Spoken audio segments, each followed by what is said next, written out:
مسلم معاشرے کا ایک انتہائی بھیانک روپ ہے جو ہمارے سامنے ہے. ہم میں سے ہر ایک کو پتہ ہے، لیکن اس کے باوجود ہم ان چیزوں کی دن بہ دن کیا ہے ہمت افزائی کرتے جا رہے ہیں، اور ہم سمجھ رہے ہیں کہ یہ بڑا ثواب کا کام ہے. ساری دنیا کو خوش کر دیا ہم اپنی بیٹی کی شادی میں. یہ بڑا کام نہیں ہے. بڑا کام تو یہ تھا کہ ہم اپنی بیٹی کی شادی جو ہے اس انداز سے کرتے جس سے اللہ اس کے رسول راضی ہو جاتے. سارے گاؤں کو معلوم ہوتا یا نہیں ہوتا، سارے گاؤں والے خوش ہوتے نہیں ہوتے، اس سے کوئی پرواہ نہیں ہوتی. لیکن آج ایسے حالات نہیں ہیں. تو اس طرح چھوٹی چھوٹی چیزوں کے لیے ہمارے پاس قرض کا ایک ایسا نظام بن گیا ہے. ہمارے معاشرے کے 99% افراد ہے نا غیر ضروری قرضوں میں گرے ہوئے ہیں. غیر ضروری قرضوں میں گرے ہوئے ہیں. ضرورت ہی نہیں ہے، بلا ضرورت قرض لیے، اور وہ بھی سودی قرض ہمارے پاس چلتا ہے. للہیت کے لیے، اللہ کی رضا کے لیے قرض دینے والے تو ختم ہو گئے، وہ چلے گئے. اب تو کوئی قرض دیتا نہیں ہے. قرض دینا بھی کیا ہے ایک بزنس بن گیا ہے. اور ایسے ماحول میں انسان ہے نا قرض لیتا جا رہا ہے، اور اس سے دنیاوی جو نقصان ہوتا ہے ہوتا ہی ہے، خبر اور آخرت میں جو اس کا وبال ہے وہ اپنی جگہ ہے. اسی لیے حضرت سیدنا عمر فاروق رضی اللہ تعالیٰ عنہ سے روایت ہے، معطا امام محمد نے امام مالک کے حوالے سے اور مصنف ابن عبد الرزاق میں صاحب کتاب نے یہ روایت نقل فرمائی. حضرت عمر فاروق رضی اللہ تعالیٰ عنہ اکثر اپنے ساتھیوں سے، اپنے احباب سے کہتے تھے ایاکم والدین، قرض سے بچو، فإن اولہ ہم وآخرہ حرب. حضرت فرماتے تھے کہ قرض کا آغاز فکر لاتا ہے. قرض کا آغاز کیا کرتا ہے؟ فکر لے کر آتا ہے، اور اس کا انجام لڑائی کراتا ہے، اس کا انجام جھگڑا کراتا ہے. حضرت عمر فاروق رضی اللہ تعالیٰ عنہ کی وہ دور اندیشی کے کلمات دیکھیں آپ، آج کے ماحول کو دیکھ لیں آپ. آج قرض پہلے لے کر انسان پریشان ہوتا ہے، جب پریشانی حد سے زیادہ بڑھتی ہے تو پھر قرض دینے والے لینے والے دونوں میں کیا ہے ایسے جھگڑے ہوتے ہیں کہ پھر خاندان در خاندان، نسل در نسل چلتے رہتے، نسل در نسل چلتے رہتے. حالانکہ یہ وہ چیز ہے جس سے اسلام نے روز اول سے منع فرمائی. روز اول سے اسلام نے اس کی اجازت بالکل نہیں دی، بالکل نہیں دی. اور آج ہم اسلامی تعلیمات سے دور ہو کر ایک نئی بیماری اپنے اندر پیدا کر دی. حضرت ابو سعید خدری رضی اللہ تعالیٰ عنہ سے روایت ہے، امام ابو داؤد نے روایت کیا. ایک مرتبہ رسول اللہ صلی اللہ علیہ وسلم مسجد میں تشریف لائے تو ایک صحابی کو دیکھا آپ نے، نماز کا وقت نہیں تھا، اور ایسے وقت میں وہ مسجد میں انتہائی مایوس کن حالت میں بیٹھے ہوئے تھے. اللہ کے وسلم نے ان سے پوچھا کہ اے صحابی، اس وقت مسجد میں آنے کی کیا وجہ ہے؟ کیوں آپ اس وقت مسجد میں بیٹھے ہیں؟ تو انہوں نے عرض کیا یا رسول اللہ، ہموم لزمتنی ودیون، یا رسول اللہ غم ہیں اور قرضے ہیں جو مجھ سے چمڑ گئے ہیں، انہوں نے مجھے لا کر یہاں بٹھایا ہے. یعنی قرضوں کے بوجھ میں دب کر غم کا شکار ہو گیا ہوں، اور بس ہو کر کیا ہے اللہ کے گھر میں آ کے بیٹھا ہوا ہوں. تو اس سے پتہ چلتا ہے کہ قرض جو ہے اپنے ساتھ کیا لاتا ہے؟ غیر ضروری فکر لاتا ہے. قرض کیا لاتا ہے اپنے ساتھ؟ قرض اپنے ساتھ جو ہے غم لے کر آتا ہے. اسی لیے امام حاکم نے مستدرک میں اللہ کے وسلم سے ایک دوسری روایت نقل فرمائی. اللہ کے رسول صلی اللہ علیہ وسلم نے فرمایا ان الدین رأیت اللہ فی الارض، قرض جو ہے اللہ کا جھنڈا ہے زمین میں. فَإِذَا أَرَادَ عَبْدًا يُضِلُّهُ وَضَعَهَا عَلَى عُنُقِهِ. اللہ کے رسول فرماتے ہیں جب اللہ کسی بندے کو ذلیل کرنا چاہتا ہے تو اس کے گردن میں اس کو ڈال دیتا ہے. ذلیل کرنا چاہتا ہے تو اس کے گردن میں اس کو ڈال دیتا ہے. تو وہ صحابی نے عرض کیا یا رسول اللہ، میں اس لیے یہاں آ کر بیٹھا ہوں کہ قرضوں نے مجھے پریشان کیا ہوا ہے، جس کی وجہ سے فکر و آلام کا میں شکار ہوں. تو اللہ کے وسلم نے انہیں فرمایا کیا میں تمہیں نہ بتاؤں ایسے کلمات جس کو بار بار پڑھتے رہو، جس کی برکت سے اللہ تبارک و تعالیٰ جو ہے تمہارا قرض پورا کر دے گا. اس کے بعد آپ نے یہ کلمات سکھائے اس صحابی کو، جس کو امام ابو داؤد نے روایت کیا. اللہم انی اعوذ بک من الہم والحزن واعوذ بک من الجبن والبخل واعوذ بک من غلبۃ الدین وقہر الرجال. یہ دعا سکھائی اللہ کے وسلم نے، اور وہ صحابی بڑے یقین کے ساتھ صبح شام، آقا نے فرمایا تھا صبح شام پوری توجہ کے ساتھ اللہ کی بارگاہ میں ان کلمات کے ذریعے دعا کرتے رہنا. تو آقا علیہ السلام کے حکم کے مطابق وہ دعا کرتے رہے. اللہ پاک نے کیا ہے ان کا مسئلہ حل فرما دیا. قرض کی خلاصی ہو گئی، قرض کی ادائیگی کے اسباب پیدا ہو گئے.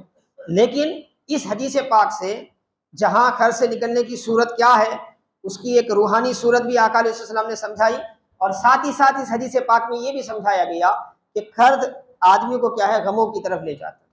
اسی لیے اگر ہم دنیاوی مسابقت میں بلا ضرورت قرض میں اگر اٹک جاتے ہیں تو یہ چیزیں خود بخود اپنے آپ کو پریشان کرنے کے برابر ہے، خود بخود اپنی عزت کو کیا ہے داؤ پہ لگانے کے برابر ہے۔ اسی طرح ایک حدیث پاک ہے جس کو امام حاکم نے روایت کیا، اللہ کے رسول نے فرمایا اللہ نے تمہیں امن دیا ہے تو اپنی جان کو خوف میں مت ڈالو، اللہ نے تمہیں چین دیا ہے، سکون دیا ہے تو تم اپنی جان کو خوف میں مت ڈالو۔ صحابہ نے پوچھا یا رسول اللہ خوف میں ڈالنا کیسے ہوتا ہے؟ تو آقا نے فرمایا قرض کے ذریعے۔ قرض لے کے آدمی کیا ہے خوف زدہ ہو جاتا ہے، اب ہمیشہ اسے اپنی عزت کی فکر رہتی ہے کہ کب کہاں کس جگہ کیا ہے قرض خواہ جو ہے قرض دینے والا اس سے مطالبہ قرض کرے گا، اس کی عزت داؤ پہ لگے گی، معاملہ کہاں تک پہنچے گا۔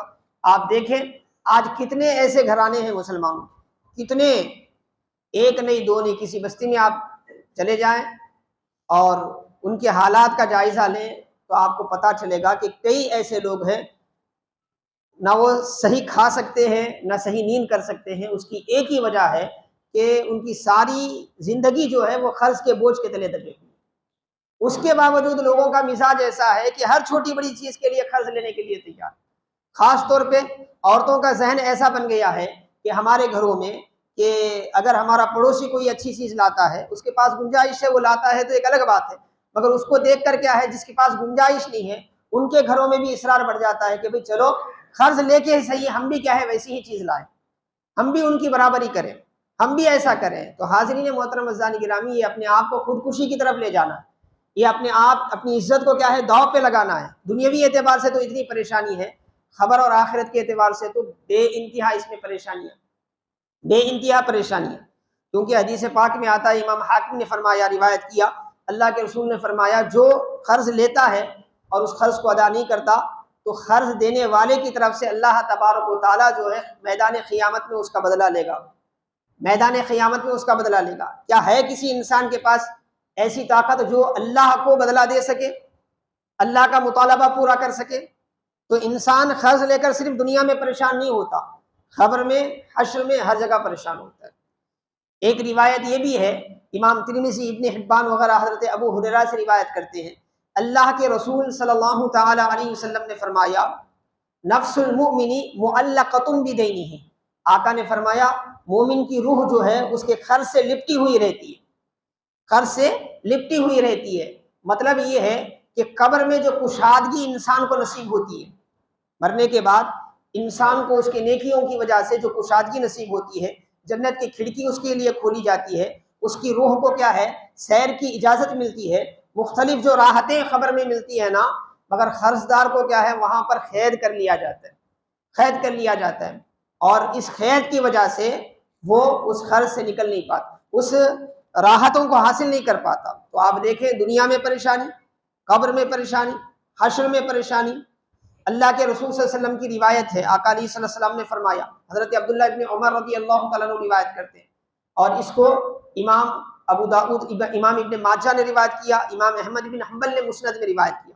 کیا فرمایا اللہ کے وسلم نے، من مات وعلیہ دینار و درہم، کوئی آدمی اس حالت میں مرا کہ اس کے اوپر ایک دینار یا ایک درہم قرض ہے، صرف ایک دینار ایک درہم قرض ہے، تو اللہ کے رسول صلی اللہ تعالی علیہ وسلم ارشاد فرماتے ہیں خذیا من حسناتہ، اب ایسے بندے کو پکڑ کر کیا ہے اس کی نیکیوں سے اس کے قرض کا فیصلہ کیا جائے گا، لیس ثم دینار ولا درہم، کیونکہ وہاں پر نہ دینار ہوں گے دینے کے لیے نہ درہم ہوں گے۔ ہم سمجھتے نا کہ قرض لے لیے اور اس کو نہیں دیے، جیسا ایسا ہی مر گئے تو کوئی بات نہیں ہے، مر جانے کے بعد کون کس سے پوچھے گا، کون ہماری خبر پہ آ کے روئے گا؟ وہ آ کے خبر پہ آپ کے روئے یا نہ روئے، مگر آپ کی حالت کیا ہوگی وہاں پر جانے کے بعد؟ اللہ کے رسول فرماتے ہیں اگر نیکیاں ہیں تو وہ نیکیاں کیا ہے اس قرض دار کو دی جائیں گی، اس قرض خواہ کو، قرض دینے والے کو وہ آپ کی نیکیاں نکال کر دی جائیں گی۔ وہاں پر درہم اور دینار تو چلتے نہیں ہیں، مگر اس کو ادا کرنا ضروری ہے۔ اور ایک روایت ہے جس کو امام نسائی نے سنن نسائی میں روایت کیا، امام حاکم نے مستدرک میں روایت کیا، محمد بن عبداللہ بن جہش رضی اللہ تعالیٰ عنہ روایت کرتے ہیں، اللہ کے رسول صلی اللہ علیہ وسلم کے ساتھ ہم بیٹھے ہوئے تھے، کنہ جلوسا الی رسول اللہ صلی اللہ علیہ وسلم، ہم آقا علیہ السلام کے ساتھ بیٹھے ہوئے تھے، اچانک اللہ کے رسول صلی اللہ علیہ وسلم جو ہے اپنے دست مبارک کو اپنی پیشانی پر رکھ کر فرمایا سبحان اللہ ما انزل تشدیدا، اللہ کے رسول صلی اللہ علیہ وسلم نے فرمایا اب سبحان اللہ کیا سختی ہے، کیا سختی ہے۔ تو فسکتنا ففزعنا، صحابہ اکرام با ادب تھے، فوری نہیں پوچھے، خاموش رہے اور ڈر گئے، کیونکہ ایسی حیت تھی، ایسا معلوم ہو رہا تھا کہ کوئی سختی کا معاملہ اللہ کے وسلم کے سامنے آ گیا، کوئی سختی کا معاملہ اللہ کے رسول علیہ السلام کے سامنے آ گیا۔ تو اس کے بعد آقا علیہ السلام ایک دن گزرا، دوسرے دن حضرت محمد بن عبداللہ بن جہش فرماتے ہیں دوسرے دن ہم نے پوچھ لیا یا رسول اللہ کیا سخت بات ہوئی، آپ نے گزشتہ کل ایسا کیا تھا، ایسا فرمایا تھا۔ تو اللہ کے رسول صلی اللہ علیہ وسلم نے فرمایا اس ذات کی قسم جس کے قبضے قدرت میں میری جان ہے، اس ذات کی قسم جس کے قبضے قدرت میں میری جان ہے، ایک بندہ اللہ کے دین میں، اللہ کے دین کی سربلندی کے لیے لڑتا رہے اور شہید ہو جائے، پھر اسے زندگی ملے پھر شہید ہو جائے، پھر زندگی ملے پھر شہید ہو جائے، پھر بھی وہ اس وقت تک جنت میں داخل نہیں کیا جائے گا جب تک کہ اس کا قرضہ ادا نہیں ہوگا، جب تک کہ اس کا قرضہ ادا نہیں ہوگا۔ حاضرین محترم، اللہ کی راہ میں لڑنے اور اللہ کی راہ میں جان دینے سے بڑھ کر کوئی نیکی نہیں ہے۔ شہید کا مرتبہ تو معلوم ہے نا، شہادت سب سے اونچا مقام ہے، نبوت کے بعد اگر کوئی اونچا مقام ہے تو وہ شہادت ہے، اور شہید کا مرتبہ ایسا ہے کہ حدیث پاک میں آتا ہے کہ روح نکلتی نہیں ہے اس سے پہلے اللہ کا دیدار اسے ہو جاتا ہے۔ شہید کا مقام یہ ہے کہ اس کے خون کے قطرے زمین پر پڑتے نہیں ہیں کہ اس کے گناہ معاف ہو جاتے ہیں، اور آخرت میں اللہ تبارک و تعالیٰ بے انتہا اسے درجات عطا فرماتا ہے، اور خلعت فاخرہ آخرت کے جنت کے جوڑے اسے پہنائے جاتے ہیں، اتنا اونچا مقام اس کا ہے۔ لیکن میرے آقا علیہ السلام فرماتے ہیں شہید کے سارے گناہ معاف ہوتے ہیں سوائے قرض کے، سوائے قرض کے۔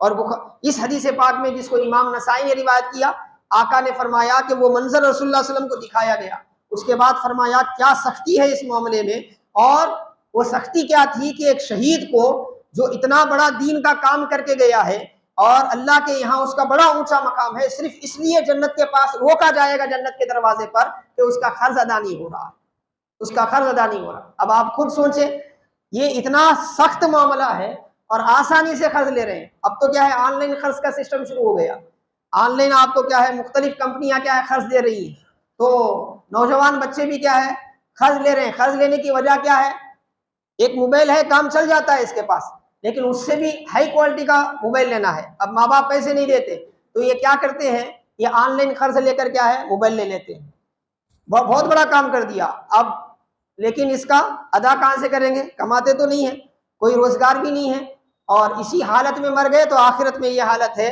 کہ آپ نماز پڑھ رہے ہوں گے پھر بھی آپ کو روکا جائے گا، آپ روزہ رکھ رہے ہوں گے پھر بھی آپ کو روکا جائے گا، جنت میں اس وقت تک داخلہ نہیں ہوگا جب تک کہ آپ اپنا قرض ادا نہیں کریں گے۔ اور اگر یہاں دنیا میں آپ کا کوئی آپ کا قرض ادا نہیں کرا تو پھر آپ کی نیکیوں سے آپ کا قرض ادا ہوگا، آپ کی نیکیوں سے آپ کا قرض ادا ہوگا، اس کے بغیر نہیں۔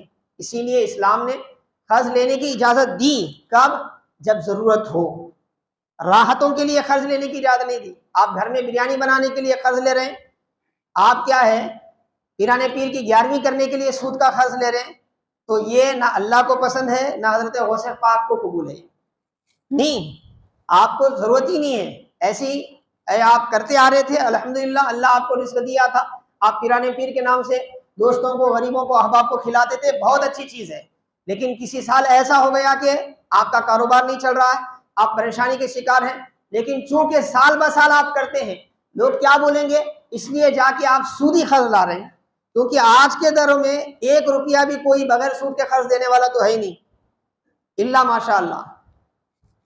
اور حالت ایسی ہے انسانوں کی، اگر کوئی شرافت دکھاتا بھی ہے تو پھر زندگی میں کبھی دوبارہ اسے شرافت دکھانے کی نوبت نہیں آتی، لوگوں کا طریقہ بھی ایسا بن گیا ہے، اگر کوئی اللہ اس کے رسول کو مانتے ہوئے ان کو راضی کرنے کے لیے قرض دے دیتا ہے تو پھر اس کی حالت خراب ہوتی ہے۔ اسی لیے لوگ کیا کر رہے ہیں، آج کاروبار کم کر رہے ہیں۔ آپ دیکھیں، بچے کو پوچھیں آگے بڑھ کے کیا کرے گا، تو پہلے بچے بولتے تھے، ماں باپ بولتے تھے میں اپنے بچے کو ڈاکٹر بناؤں گا، میں اپنے بچے کو کیا ہے انجینئر بناؤں گا، میں اپنے بچے کو فلاں کام سکھاؤں گا۔ آپ کیا بھی نہیں ہے، میں اپنے بچے کے نام سے کیا ہے اتنے پیسے ڈپازٹ کر کے جاتا ہوں، میرا بچہ کیا کرے گا، بعد میں وہی پیسے زیادہ کرتے چلے جائے گا، کیسے زیادہ کرے گا؟ سودی کاروبار کر کے، لوگوں کو قرض دے کے۔ اسی لیے ایک بڑا طبقہ بیکار ہو گیا ہے، تجارت کرنے کے لیے تیار نہیں۔ وہ تجارت، محنت، جو محنت سے حاصل کی جانے والی روزی ہے، یہ انبیاء کا طریقہ ہے۔ حدیث پاک میں آتا ہے محنت کی وجہ سے جو پسینے نکلتے ہیں نا، وہ پسینے کے ایک ایک قطرے کے عوض بندے کے گناہ معاف ہوتے ہیں۔ لیکن آج محنت کرنے کے لیے کوئی تیار نہیں ہے۔ آج تو اب ہمارے پاس خواب ایسے دیکھتے ہیں، رات کیا ہے آدمی، اب لاکھوں پتی کا تو زمانہ چلے گیا، لاکھ کی تو کوئی اہمیت نہیں ہے، کروڑ پتی بن جائے، اور اس کا ایک ہی راستہ ہے، کیا ایسا؟ آپ کیا ہے 2 پٹے 3 پٹے 4 پٹے کیا ہے لوگوں کو سود پہ قرض دیتے چلے جاؤ، تاکہ کیا ہے راتوں رات آپ امیر بن جائیں۔ حاضرین محترم عزیزان گرامی، قرض لینے والے، قرض دینے والے دونوں اپنے آخرت کا نقصان کر رہے ہیں۔ دنیا میں تو یہ جو تباہی ہم دیکھ رہے ہیں ہے ہی، اس سے ہٹ کے آخرت کی بربادی الگ ہے۔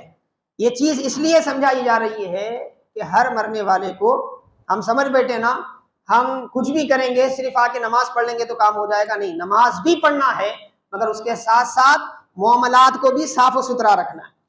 معاملات میں قرض ایک اہم ذمہ داری ہے۔ اسی لیے شروع میں اللہ کے وسلم صحابہ کو سمجھانے کے لیے ایسی حالت تھی کہ کوئی جنازہ آتا تو لوگ چاہتے، کیونکہ ہم جنازے وغیرہ نیک لوگوں سے پڑھاتے نا بھائی، کیوں پڑھاتے؟ وجہ یہی ہے بھائی، نیک آدمی اگر دعا کر دے تو اللہ اس کی دعا کو بہت جلدی قبول کرے گا۔ تو اب اللہ کے وسلم سے بڑھ کر کون ہو سکتا ہے؟ تو صحابہ اکرام کی خواہش ہوتی کہ بھائی ہمارے مرحوم کی نماز جنازہ اللہ کے وسلم پڑھائے۔ لیکن آقا علیہ السلام نماز جنازہ پڑھانے سے پہلے کیا کرتے؟ پوچھتے یہ فلاں بن فلاں ہے نا، اس کے سر پر کسی کا قرضہ ہے کیا؟ قرضہ ہے تو بولتے ادا کرنے کے لیے کچھ چھوڑا کہ نہیں چھوڑا؟ اگر نہیں ہے تو اللہ کے وسلم فرماتے اپنے صحابہ سے کہ آپ اس کی نماز جنازہ پڑھ لو، میں نہیں پڑھاؤں گا۔ نماز جنازہ پڑھ لو، میں نہیں پڑھاؤں گا۔ کیوں؟ کہ نماز جنازہ فرض کفایہ ہے، کچھ لوگ بھی پڑھے تو ادا ہو جاتی ہے، تو سب کو منع نہیں کرتے، مگر آپ خود نہیں پڑھاتے۔ تو ایک مرتبہ ایسا ہوا، حضرت ابو قتادہ محفل میں تھے، آپ نے فرمایا یا رسول اللہ، اس بندے کے جو 2 دینار یا درہم جو قرض ہے میں اپنے ذمہ لیتا ہوں۔ تو اس کے بعد اللہ کے وسلم آگے چل کے نماز پڑھائے۔ پھر جب اللہ تبارک و تعالیٰ نے فتوحات کا سلسلہ شروع فرمایا اور بیت المال میں مسلمانوں کے بہت زیادہ مال آیا، تو اس کے بعد تھوڑا سا طریقہ اللہ کے وسلم نے بدل دیا، مگر جب بھی یہ تھا کہ جب بھی جنازہ لایا جاتا تو یہ ضرور پوچھا جاتا کہ بھئی یہ مرنے والے کے سر پر کوئی قرضہ ہے کیا؟ اگر ہے تو اس کے وارثوں کو کہا جاتا کہ بھئی ادا کرو، اگر ادا نہیں کرنے کی طاقت ہے تو اللہ کے وسلم اپنی طرف سے ادا کرتے ہیں، اپنی طرف سے ادا کر کے اس کے بعد اس کی نماز جنازہ پڑھاتے۔ کیوں؟ وجہ کیا؟ اتنا اہتمام، کیا آج اتنا اہتمام ہوتا ہے؟ وراثت کا جو قانون ہے، مرنے کے بعد ایک انسان کی میراث جو تقسیم ہوتی ہے، سب کو اس بات کا کی بڑی فکر ہوتی ہے کہ بھئی باپ کے مرنے کے بعد باپ کی جائیداد میں مجھے کتنا حصہ ملے گا۔ اس لیے انسان کوشش کرتا ہے، پہلے مول صاحب کے پاس آتا ہے، دیکھتا ہے کہ بھئی اسلامی اعتبار سے اگر زیادہ ملتا ہے تو اس کو کیا ہے فالو کرتا ہے، اگر نہیں گورنمنٹ قانون کے اعتبار سے تو کسی وکیل کو پکڑ کے کیا ہے اس طرح۔ بہرحال اتنا فکر ہے، لیکن شریعت کا قانون کیا ہے؟ شریعت کا قانون یہ ہے کہ انسان جب مر گیا تو سب سے پہلے کام یہ کرو کہ اس کی جائیداد، اس کی جو بھی دولت وغیرہ ہے، اس میں سے اس کے کفن دفن کا انتظام کرو، کفن دفن کا انتظام کرو۔ اگر کوئی آگے بڑھ کے اس کا رشتہ دار، بیٹا، کوئی بھی آگے بڑھ کے اپنے پیسے سے کرتا ہے تو اجازت ہے، اگر نہیں تو پھر ادھر ادھر مانگنے کی ضرورت نہیں ہے۔ اس کے جو پیسے ہیں، اس کی جو دولت وہ پیچھے چھوڑ کے گیا ہے، اس سے پہلے اس کے کفن دفن کا انتظام کیا جائے۔ اس کے بعد دوسرا کیا؟ دوسرا یہ ہے کہ اس کے قرض داروں کو طلب کیا جائے اور اس کا قرض ادا کیا جائے، اس کے قرض داروں کو طلب کیا جائے اور اس کے قرض کو ادا کیا جائے۔ اس کے بعد تیسرا کیا؟ تیسرا یہ ہے حاضرین محترم عزیزان گرامی، اگر وہ کوئی وصیت کر کے گیا ہے تو اس وصیت کے حساب سے کیا ہے اس قرض کو کیا ہے وہ وصیت کو جاری کرے، اب جو بچتا ہے وہ ورثہ میں تقسیم کرے، جو قرآن میں قانون ہے، بیٹے کو اتنا، بیٹی کو اتنا، جو بھی ہے اس حساب سے۔ تو پہلا کیا؟ مال میں سے اس کی تجہیز و تکفین، دوسرا نمبر ہی کیا ہے؟ قرض کا ہے۔ تو قرض کا مسئلہ ایسا ہے، اور بعض اوقات تو اتنی خطرناک صورت پیدا ہوتی ہے آخرت میں، دنیا میں انسان کے لیے اتنی خطرناک صورت پیدا ہوتی ہے۔ ایک مشہور حدیث پاک ہے، بار بار آپ مقررین سے واقعہ سنتے ہیں، میں اختصار کے ساتھ اس کو عرض کرتے ہوئے اپنی گفتگو کو سمیٹ رہا ہوں۔ سامعین محترم عزیزان گرامی، صحیح بخاری اور مسلم کی روایت ہے، 3 اشخاص کیا ہے ایک جنگل میں پھنس گئے، ایسا پھنسے، بارش وغیرہ کچھ شروع ہو گئی تو ایک غار میں جا کے انہوں نے پناہ دی۔ اتفاق ایسا ہوا کہ جو غار کا دہانہ جو کھلا تھا اس کے اوپر ایک بڑی چٹان آ کے بیٹھ گئی، گویا جیتے جی ان کا مقبرہ بن گیا۔ اب وہ لوگ پریشان ہو گئے کیونکہ وہ جنگل کا حصہ تھا، کوئی آتا جاتا نہیں تھا، اور آواز اگر دے بھی دے تو باہر آواز جانے کے چانسز نہیں تھے، تو وہ پریشان ہو کے آپس میں مشورہ کیے۔ مشورہ کرنے کے بعد انہوں نے کیا کیا، انہوں نے کیا ہے یہ کہا کہ بھئی چلو آج ہمیں اس مصیبت سے بچانے والا اللہ ہی ہے، ہم اسی کی بارگاہ میں دعا کرتے ہیں۔ کیسے دعا کریں؟ اپنے کوئی خاص عمل کو یاد کریں، کوئی ایسا عمل جس میں تم نے اللہ ہی کے لیے پوری اخلاص اور الہیت کے ساتھ بڑی محبت میں ڈوب کر کیا ہے عمل کیا ہو، اس عمل کو وسیلہ بنا کر اللہ کی بارگاہ میں دعا کریں۔ تو 3 افراد تھے، تینوں نے الگ الگ عمل کا وسیلہ دیا۔ پہلے نے دعا کی، چٹان تھوڑا سا ہٹ گیا، دوسرے نے دعا کی، چٹان تھوڑا سا ہٹ گیا، تیسرے نے دعا کی تو چٹان پورا سا کھل گیا، اور یہ جو ہے اس مصیبت سے باہر نکل گئے۔ مشہور حدیث پاک ہے نا، میں پورا واقعہ نہیں سناتا، اس ہمارے مضمون سے متعلق اس میں ایک ہے، اس میں دوسرا جو شخص دعا کیا اس کی دعا کیا تھی، اس کے الفاظ کیا تھے؟ تو اس نے عرض کیا کہ اے پروردگارہ تو جانتا ہے کہ میری ایک چچا زاد تھی، میری ایک چچا کی لڑکی تھی جس کو میں چاہتا تھا، پسند کرتا تھا، جیسے ایک مرد دوسری عورت کو پسند کرتا ہے اس طرح کیا ہے مجھے بھی پسند تھی، اور میں اس سے اپنی خواہش کو پوری کرنا چاہتا تھا، لیکن وہ ہمیشہ اپنے دامن کو محفوظ رکھتی تھی اور میرے اس غلط کام میں حصہ نہیں لیتی تھی۔ ایک وقت ایسا ہو گیا کہ فاقے اس پر آ گئے، وہ مجبور ہو کر کیا ہے قرض لینے آئی، مجبور ہو کر قرض لینے آئی میرے پاس، تو میں نے اسے اس شرط پر قرض دی کہ میں قرض تو دوں گا لیکن تو میری خواہش پوری کرے گی۔ اب قرض لے کے جا کے گھر کی ضرورت تو اس نے پورا کی، جب خواہش پورا کرنے کا وقت آیا تو اس وقت وہ خوف سے کانپ رہی تھی اور مجھ سے کہنے لگی اللہ کے لیے میری عزت کو پائمال مت کرو۔ تو میں اتنا سننا تھا کہ کانپ کے وہاں سے اڑ گیا اور اس کو جانے دیا، اس کو جانے دیا۔ اور اے پروردگارہ تو جانتا ہے میں اس وقت اپنے اس برے عمل پر قادر بھی تھا اور مجھے کوئی روکنے والا بھی نہیں تھا، اور وہ بھی مجھے نہیں روک سکتی تھی، لیکن اس کے باوجود جب اس نے تیرا نام لیا تو تیرے نام کے ہیبت سے میں نے کیا ہے اس عمل کو ترک کر دیا، اس گناہ کو ترک کر دیا۔ میرے اس نیکی کی وجہ سے کیا ہے غار کا پتھر کھول دے تو غار کا پتھر کھل گیا۔ آج بھی ایسی حالات پیدا ہوتی ہیں، یہ صرف اس زمانے کا واقعہ نہیں، اسے تو توفیق ہو گئی، وہ اللہ کی بندی نیک تھی اور اس کے کہنے پر اللہ نے ایسا اثر دیا کہ توفیق ہو گئی اور وہ مرد بھی گناہ سے بچ گیا۔ آج جا کے دیکھیں، آج کتنے ایسے گھر ہیں، کتنے ایسے گھر ہیں جہاں پر اتنی خطرناک حالت پیدا ہو گئی کہ قرض لینے کے بعد قرض دینا نہیں ہو سکا تو لوگوں نے کیا ہے اپنی عزتوں کا سودا کیا، لوگوں نے اپنی عزتوں کا سودا کیا۔ تو حاضرین محترم عزیزان گرامی، جب ایسا ماحول پیدا ہوگا اور انسان اس طرح حقوق اللہ کی اور حقوق العباد کی پامالی کرے گا تو اللہ کے عذاب کے سوا، ذلت و رسوائی کے سوا، دنیا اور آخرت میں نحوست کے سوا، عذاب الہی کے سوا کچھ اس کا حصہ نہیں ہوگا۔ اسی لیے اپنے حالات کو درست کریں، اسلامی تعلیم کو عام کریں، خاص طور پر معاملات کے حوالے سے آج جو غفلت ہو رہی ہے، بندوں کے حقوق کے حوالے سے جو غفلت ہو رہی ہے، اس میں جاگیں۔ آپ 100 عمرہ کر لیں، آپ 100 حج کر لیں، روزانہ تہجد میں اٹھ کے ساری رات 1000 رکعت نوافل پڑھ لیں۔ اگر آپ نے کسی کا ایک پیسہ بھی مارا ہوگا، آپ نے کسی کا پیسہ دبایا ہوگا، کسی کا حق مارا ہوگا، تو آپ کی یہ نمازیں، آپ کا یہ عمرہ، آپ کا یہ حج اللہ کے عذاب اور اللہ کی گرفت سے آپ کو بچا نہیں سکتا اس وقت تک جب تک کہ جس کا حق آپ نے مارا ہے وہ آپ کو معاف نہ کرے، وہ آپ کو معاف نہ کرے۔ اسی لیے ابھی زندہ ہیں، جیسا کہ میں نے گزشتہ جمعہ عرض کیا تھا، میرے آقا نے فرمایا آج ہی ان معاملات کو حل کر لو، اور خاص طور پہ قرض کے معاملات کو پوری سنجیدگی کے ساتھ لو۔ نارمل قرض لینے کا یہ معاملہ ہے، یہ تو ہم جو لے رہے ہیں سودی قرض ہے۔ قرض میں سود لینا دینا دونوں گناہ ہیں، دونوں گناہ ہیں، کوئی ثواب کا کام نہیں ہے۔ بعض لوگ سمجھتے ہیں کہ ہم کیا ہے 10 لوگوں کو کیا ہے سود سے قرض دیں گے اور بعد میں چل کے کسی غریب کی شادی میں پیسے دے دیں گے تو ہمارے سارے گناہ معاف ہو جائیں گے۔ نہیں، غریب کی شادی میں پیسے دینے کا ثواب آپ کو برابر ملے گا، لیکن 10 لوگوں کو جو سودی قرض دے کر آپ نے سود لیا ہے نا، اس کے بارے میں تو قبر میں بھی پٹائی ہوگی، محشر میں بھی پٹائی ہوگی، آخرت کا بھی عذاب ہوگا۔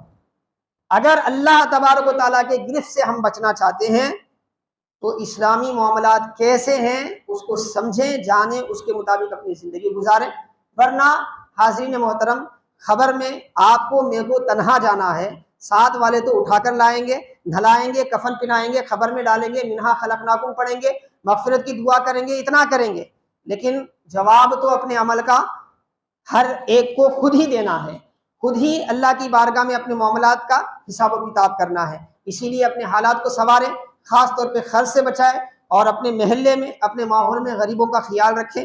اگر آپ ان کو خرچ دیتے ہیں، واقعی وہ محتاج ہیں، خرچ دیتے ہیں تو یہ بھی ثواب کا کام ہے۔ میرے آقا علیہ السلام کا ارشاد ہے، میں جنت میں جب شب اسریٰ کو میں جنت میں گزرا تو میں نے دیکھا ایک جگہ کہ صدقے کا ثواب لکھا ہوا تھا کہ اللہ تعالیٰ صدقے کا ثواب ہے نا 10 گنا زیادہ دیتا ہے، یعنی 10 درجے زیادہ دیتا ہے۔ اس کے بعد فرمایا، اس کے بعد لکھا ہوا تھا خرچ دینے کا ثواب 18 درجے زیادہ ملتا ہے۔ 18 درجے، یہ 10 درجے کسی غریب کی آپ صدقہ دے دیے 10 درجے، لیکن وہی خرچ دیے آپ تو 18 درجے۔ تو میں نے پوچھا جبرائیل سے کہ جبرائیل یہ کیا معاملہ ہے؟ تو بولے یا رسول اللہ، سائل مانگتا ہے تو ہر مانگنے والا ضرورت مند نہیں ہوتا، بس اوقات اس کے پاس کچھ نہ کچھ ہوتا ہے، تب بھی وہ مانگتا ہے، اسی لیے صدقے کا ثواب کم ہے، خرچ دینے کا ثواب اس لیے زیادہ ہے کہ خرچ وہی لیتا ہے جسے ضرورت ہوتی ہے۔ تو حاضرین محترم عزیزان گرامی، اپنے اطراف و اکناف کے ماحول کا جائزہ لیں۔ آج بچیاں جا رہی ہیں غیروں کے پاس خرچ لینے کی وجہ سے، وہ خرچ دینے والے غیر ان بچیوں کو فون کر کے بلاتے ہیں، ان کے ماں باپ کو بول کے بلاتے ہیں، اور وہ جو بولتے ہیں وہ کرنا پڑتا ہے۔ ہمارے ماحول میں یہ چل رہا ہے، کیوں؟ اس لیے کہ وہ ان سے قرض لیے۔ اب ہمارے پاس تو اچھے مالدار تو ہیں ہی، وہ میرے مخاطب نہیں ہیں، زیادہ تر ایسے مالدار آپ کو ملیں گے کہ ان مالداروں کو دیکھ کر کیا ہے، دعا کرنے سے زیادہ کیا ہے، بد دعا کرنے کو جی چاہتے ہیں، کیونکہ بہت سے مالدار ایسے ہیں کہ لوگوں کا مال ہڑپ کر کے مالدار بنے ہیں، محنت کر کے، مزدوری کر کے، جو کام کرنی ہے، بزنس کر کے آگے بڑھنے والے کم ہیں، ایسے جو بھی ہیں اللہ اور برکت عطا فرمائے انہیں، لیکن ایسے ہماری قوم میں زیادہ آپ کو ملیں گے جو لوگوں کا مال ہڑپ کرتے ہیں، ناجائز طور پہ لوگوں کے زمینوں پر قبضہ کرتے ہیں، لوگوں کی دولت ہڑپ کرتے ہیں، اور 1 لاکھ روپے ہڑپ کر کے اگر کہیں 10,000 صدقہ دے بھی دیے نا تو وہ سمجھتے ہوں گے کہ بھئی ان کو کیا ہے، جنت کی سرٹیفکیٹ مل جائے گی۔ اللہ کی قسم ہرگز نہیں ملے گی، یاد رکھنا، کیونکہ دنیا والوں کو الو بنایا جا سکتا ہے، بیوقوف بنایا جا سکتا ہے، وہ جو احکم الحاکمین ہے، اس کے جو تدبیر ہے، اس کی جو فیصلہ ہے، بہت خطرناک ہے۔ اسی لیے اپنے پر رحم کریں، اپنی نسلوں پر رحم کریں، اپنی قوم پر رحم کریں، اپنے معاملات کو سنواریں، کیونکہ ہر ایک کو اللہ کی بارگاہ میں جواب دینا ہے۔ اللہ کی بارگاہ میں دعا ہے کہ اللہ تبارک و تعالی ہمارے معاملات کو سدھارے، ہمارے معاملات کو سنوارے، بالخصوص الہ العالمین پروردگار عالم ہمارے فلسطین کے مسلمانوں کے جان و مال، عزت و آبروؤں کی حفاظت فرما۔ وصلی اللہ تعالی علی خیر خلقہ محمد وآلہ وصحبہ اجمعین والحمد للہ۔